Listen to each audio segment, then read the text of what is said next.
This is Chris Kell with Peak Fitness, just here to give you a couple tips on logging your progress. Now, the reason that I've got my shirt rolled up here is not for vanity's sake, but just to give you a basic representation of what we're looking for from progress pictures.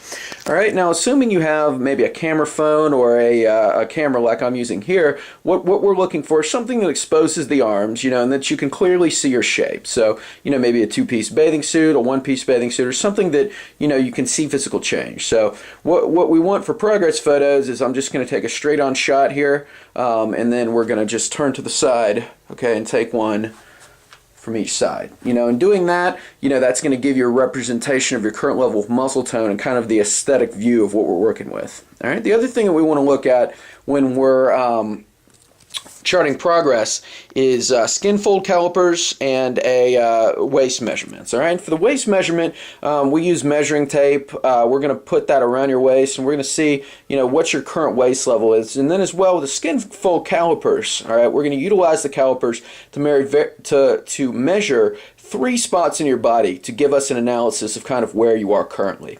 Now for that, the spots on the body, all right, I'm just going to turn the camera so you can see me here, but what we're looking for,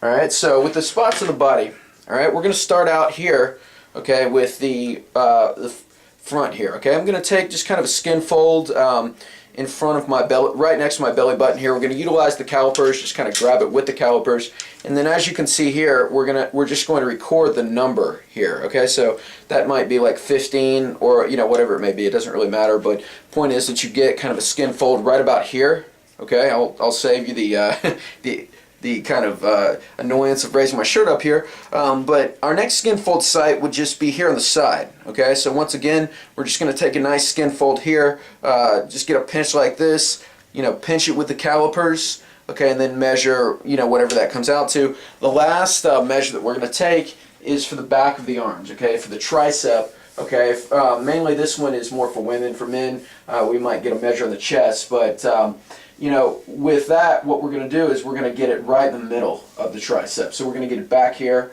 This is usually a skin fold site for body fat for women, so we're just going to get a measure of that with the calipers here. All right, and then we're going to add those 3 sites up, right? And the cumulative number is kind of what we utilize to determine your body fat. So it's called a 3-site skin fold test, something that you might want to Google, on the internet or something. But that number will help you to determine what your body fat is, and in conjunction with measuring your waist, that's a good way to go. Now, for measuring the waist, what we're going to do is we're going to take the measure here. I've got the 1 here. I'm going to put it right below my belly button, so right around my waist here. All right, I'm just kind of just getting it tight around the waist. I'm just kind of looking at what that is. All right, for me, that's around a 33, but I'm just trying to wrap the last number that I can, get it as tight around my waist as possible, and kind of get it back to 1 here. Okay, so that would be my waist measure. Okay, and those are really the sites that we look at when we're measuring progress. Generally, we will we'll kind of measure our progress every on the 1st and 3rd week of every month. But you can do that as you desire. Now that is your tip for measuring progress, and we're moving on to our next tip.